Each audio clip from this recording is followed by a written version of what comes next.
Pela ordem, senhor presidente. Pela ordem, deputada Adriana do Borgo.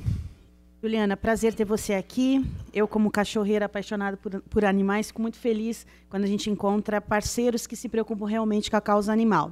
Eu queria te fazer uma pergunta. Você disse sobre o poder e a necessidade da fiscalização dos criadores, porque, na minoria, são os que se comportam, que se enquadram, né, no perfil apropriado. Eu queria saber da sua proposta, da sua visão, também em relação às ONGs, que também nós temos muitas denúncias contra elas, contra ONGs que não se adequam, né, a todo esse sistema.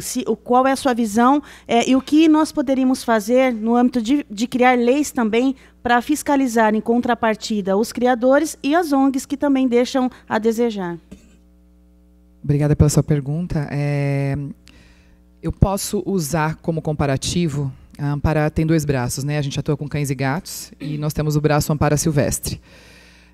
E hoje nós estamos, inclusive, participando de algumas visitas a criadores legalizados,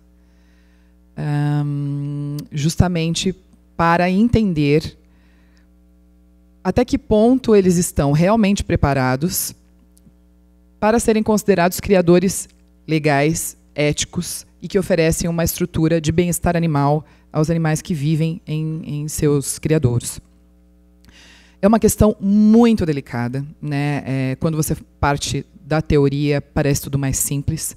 Quando você começa a ir a campo, visitar esses lugares, você entende que é muito difícil se adequar, porque o custo de se manter um animal em condições adequadas é muito alto. Ou seja, é para poucos.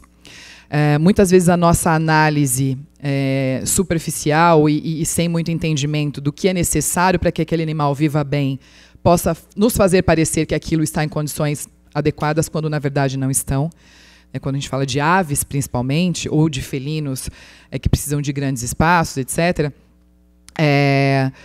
a gente percebe que está muito aquém da necessidade.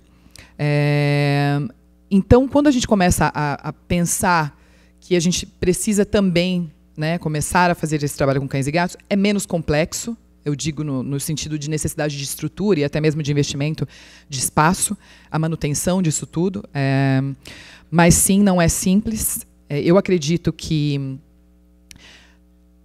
é um bom caminho no sentido de você diminuir, de você manter somente aqueles que têm condições, né, de estruturar um canil ou um espaço para que esses animais estejam em boas condições de saúde, que respeite os intervalos de cio, que mantenha o animal reproduzindo até certa idade e não o explorando por toda a vida. Então, são muitas questões que precisam ser consideradas. Não é simples, é algo muito complexo, que precisa ser profundamente estudado, analisado, e somente indo a campo, conhecendo o problema de perto, visitando os lugares onde esses animais são mantidos, é que a gente vai conseguir ter uma real análise do quão distante estamos do ideal, né? Sobre a questão das ONGs, no que a gente esbarra? A informalidade. Os protetores independentes, em sua maioria, que são os que têm os abrigos no fundo dos quintais, são pessoas que fizeram isso por amor, né? Que acabaram resgatando e levando mais animais do que dão conta de cuidar. A família os abandona, eles vivem sozinhos, eles possuem um padrão psicológico comum, acumulam mesmo, têm uma enorme dificuldade em doar esses animais. Inclusive, a gente tem feito um trabalho grande com atendimento psicológico nos abrigos para ajudar os protetores a deixar esses animais irem. Então, a gente chega no abrigo, entende que são muitos animais facilmente adotáveis, e aí começa-se o trabalho de tratamento psicológico para que esse protetor deixe esse animal ir. Não é fácil, eles têm um apego enorme, e a gente entende o que é você pegar um animal judiado, recuperá-lo e simplesmente depois deixá-lo ir, né? Então precisa existir essa quebra, e ela é muito comum dentro da proteção animal. Em sua maioria, os protetores são acumuladores de animais. E quando você trata de algo informal, de algo que, inclusive, a sociedade ajuda a transformar em um problema, porque a protetora, identificada como protetora dentro de uma comunidade ou dentro de uma área carente, ela acaba se tornando alvo de toda a comunidade na região que simplesmente deposita ali animais que são encontrados, animais que as pessoas não têm para onde levar, porque justamente existe essa deficiência do poder público. Então, ela acaba sofrendo com isso. Então, ela é uma grande vítima, né? Então, é muito delicado, mas como cobrar isso de uma pessoa que muitas vezes não tem condições de higiene básica dentro da sua própria casa, que não possui condições psicológicas de falar por si? É uma realidade muito difícil, muito triste, e que, mais uma vez eu repito, toma conta do Brasil, né? Por outro lado, nós temos uma força imensa de todo um comércio pet que disputa o segundo lugar no mundo, né, em vendas e em lucratividade. E também a sociedade que entende que hoje os cães e gatos merecem ser tratados com respeito, dignidade e serem, né, terem seus direitos. Vide o caso Carrefour, na repercussão que aconteceu. Mostra como a sociedade entende que não existe mais espaço para esse tipo de conflito, para esse tipo de agressão. E graças, mais uma vez, às redes sociais, isso se torna público. Nós conseguimos ter acesso a esse tipo de acontecimento. Então, é um assunto muito delicado, e eu concordo que os animais estão, muitas vezes, em piores condições do que se estivessem na rua. Foi feito um projeto piloto dentro do bairro de Mboimirim pelos fiscais de saúde, que é o Sejan, junto com a Amparo Animal e a Universidade FMU, para levantar o número de acumuladores de animais em um único bairro. 82 acumuladores de animais em um único bairro de São Paulo. Ou seja, o problema é calamitoso. Como é que a gente vai dar conta de um problema assim se não investirmos em prevenção? E aí, mais uma vez, a importância desse plano que precisa ser efetivo e precisa existir um investimento massivo do poder público. E aí, mais uma vez, eu digo que é a importância da união de forças. Se unirmos empresas, governo e organizações, é possível bolar uma estratégia para que, nacionalmente, a gente consiga castrar um número de animais que possa dar um resultado a médio e longo prazo.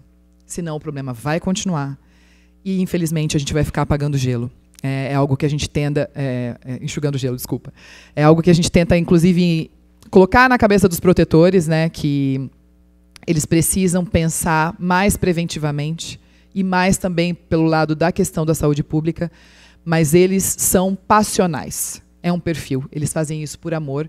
Então, é muito difícil você querer trazer o lado racional para este assunto, que é a coisa mais importante da vida deles.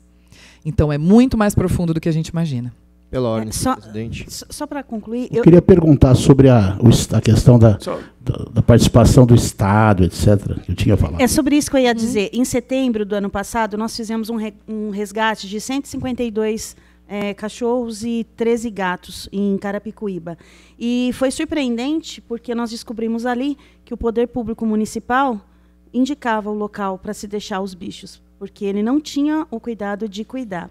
Então, assim, não é só os criadores e não é só os protetores. Nós temos que pensar também numa campanha de mobilização e conscientização do poder público. Perfeito. Né, municipal e estadual. Porque Perfeito. A gente discute aqui uma série de medidas que a gente vai tentar regulamentar tudo isso, mas se as prefeituras não entrarem com bom senso, é lá que acontece, é no bairro que acontece esse acolhimento desordenado. Né? Nós vimos ali claramente, ao tirar os bichos, não tínhamos ali apoio psicológico, mas a senhorinha que cuidava dos animais ali é amor de verdade, né? Mas é muito fácil você ir jogando, né? Então, assim, o outro aspecto é que quando o criador vende um animal, quem compra, ele compra porque ele quer. Então, ele vai cuidar daquele animal com todo amor. E, geralmente, o que tem um de raça tem um também vira-latinha, né? Então, é muito complexo isso tudo, mas o poder público ele precisa ser conscientizado e as leis têm que partir de todas as esferas, senão não vai adiantar. Aí sim a gente vai enxugar gelo. Perfeito.